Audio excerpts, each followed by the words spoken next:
So friends, welcome back to our channel Bunty's cooking and ব্লগিংয়ে আরও একটি কুকিংয়ে আপনাদের সকলকে স্বাগত জানাই।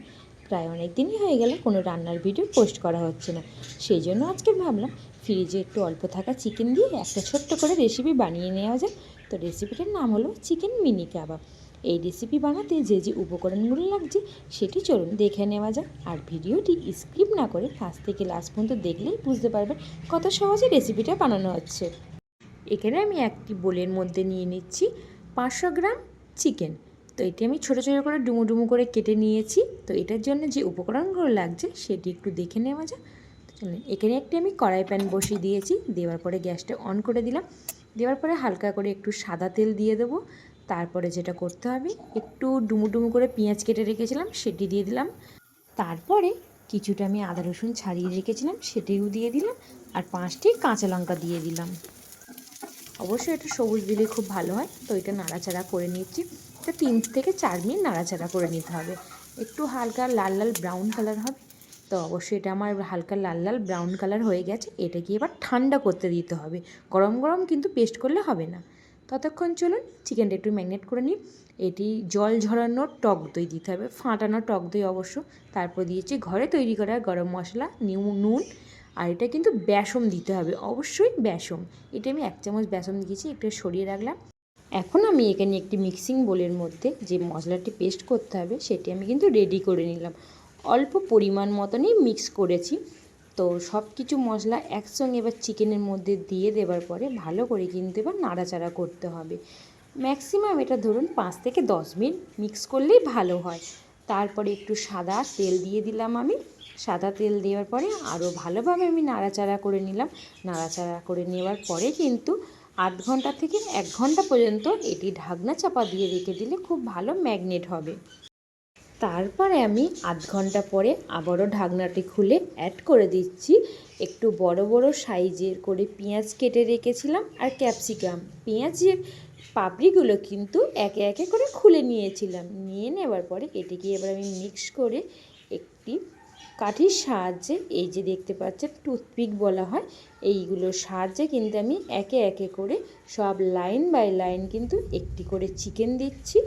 তারপরে আমি দিয়ে দেব একটি পেঁয়াজ, তারপরে ক্যাপসিকাম, আবারও তারপরে একটি দেব চিকেন। এইভাবে কিন্তু আমি সব একে একে করে সাজিয়ে নেব প্লেটের মধ্যে। দেখতে পাচ্ছেন কত সুন্দর লাগছে। ঠিক এইভাবে আমি প্লেটের মধ্যে এবার সাজিয়ে নেব এক এক করে। ভালো করে লক্ষ্য করলে দেখতে পারবেন কোনোটার মধ্যে দিয়েছি শুধু চিকেন বা পেঁয়াজ, কোনোটার মধ্যে ক্যাপসিকাম বা চিকেন। এইভাবে কিন্তু আমি প্লেটটি পুরোটাই ভরে নিলাম সুন্দরভাবে। এখানে আমি এখন একটি কড়াই প্যান বসিয়ে দিলাম। কড়াই প্যানটি বেশি গরম হতে দিলে হবে না। তো আমি এবার দিয়ে দিলাম আমুল বাটার। আমুল বাটারটি এবার ভালো করে ঘুরিয়ে নেব কড়াই প্যানের মধ্যে, যাতে সব দিকে লেগে থাকে। দেখতে পাচ্ছেন কড়াই প্যানটা কিন্তু সেইভাবে গরম হয়নি, একটু হালকা ঠান্ডা বা একটু হালকা মানে উষ্ণ গরম তাতেই কিন্তু দিয়ে দিতে হবে। দিয়ে দেওয়ার পরে লো ফ্লেমেই কিন্তু এটা ভালো সম্পূর্ণভাবে করতে হবে। বেশি জোরে আঁচ দিলে হবে না, কারণ জোরে দিলে জিনিসটি পুড়ে যাবে। এটি হালকা হালকাভাবে ভাজা হবে, তারপরে কিন্তু আমরা তুলে নেব। সেই জন্য আমি এক এক করে এবার সব কড়াই প্যানের মধ্যে দিয়ে দিচ্ছি। এটা বাটারটা যখন একটু ভাজা ভাজা হবে, স্মেলটা কিন্তু খুবই সুন্দর ওঠে। আমি অনেকবার ট্রাই করেছি, আপনারাও চাইলে ঘরে ট্রাই করে দেখতে পারেন। অল্প সময় খুব সুন্দর একটা রেসিপি কিন্তু রেডি হয়ে যায়, খেতেও সুস্বাদু হয়। রেসিপিটা বানিয়ে আপনারা সকলে কিন্তু আমাকে একটু কমেন্ট করে জানাবেন কেমন লাগলো এই মিনি কাবাব।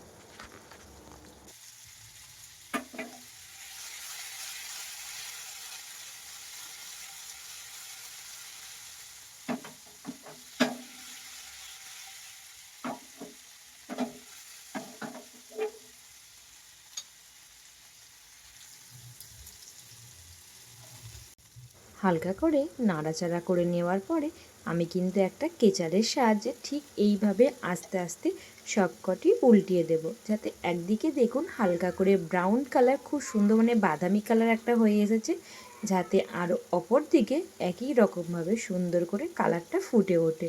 সবই আমি এইভাবে ঠিক নাড়াচাড়া করে নিলাম। হালকা করে বাটার দিয়ে নাড়াচাড়া করে নেওয়ার পরে আমি কিন্তু একটা কেচার দিয়ে ঠিক এইভাবেই টুথপিকগুলো ধরে নিয়ে ওভেনের মধ্যে আমি একটু স্মেল একটা আলাদা আসার জন্য আমি একটু পুড়িয়ে নিচ্ছি। এটা কয়লার আঁচে করলে তো মানে দুর্দান্ত একটা স্মেল আসে, একটু পোড়া পোড়া ভাব টাইপের একটা খুব সুন্দর একটা স্মেল আসে। এইভাবে সবগুলো একে একে করে ওভেনের মধ্যে সেঁকে নেওয়ার পরে কিন্তু আপনারা চাইলে বাটার দিয়ে একটু ব্রাশও করে নিতে পারেন, আমি কিন্তু সেটা করছি না। তো আমাদের মিনি কাবাব রেডি, মানে পারফেক্ট উপযুক্ত হয়ে গেছে সার্ভ করার জন্য। তো আমরা তো অবশ্যই টেস্ট করব, আপনারাও প্লিজ বাড়িতে বানিয়ে দেখবেন। যদি আমার এই ভিডিওটি আপনাদের সকলে ভালো লেগে থাকে প্লিজ লাইক কমেন্ট শেয়ার আর সাবস্ক্রাইব করে দেবেন। নিচে থাকা বেল আইকনটি প্রেস করে দেবেন, তাহলে অতি অবশ্যই নেক্সট ভিডিওর নোটিফিকেশান আপনাদের সকলের কাছে পৌঁছে যাবে। ভালো থাকবেন, সুস্থ থাকবেন, আরও একটি ভিডিওতে আপনাদের সকলের সঙ্গে দেখা হচ্ছে।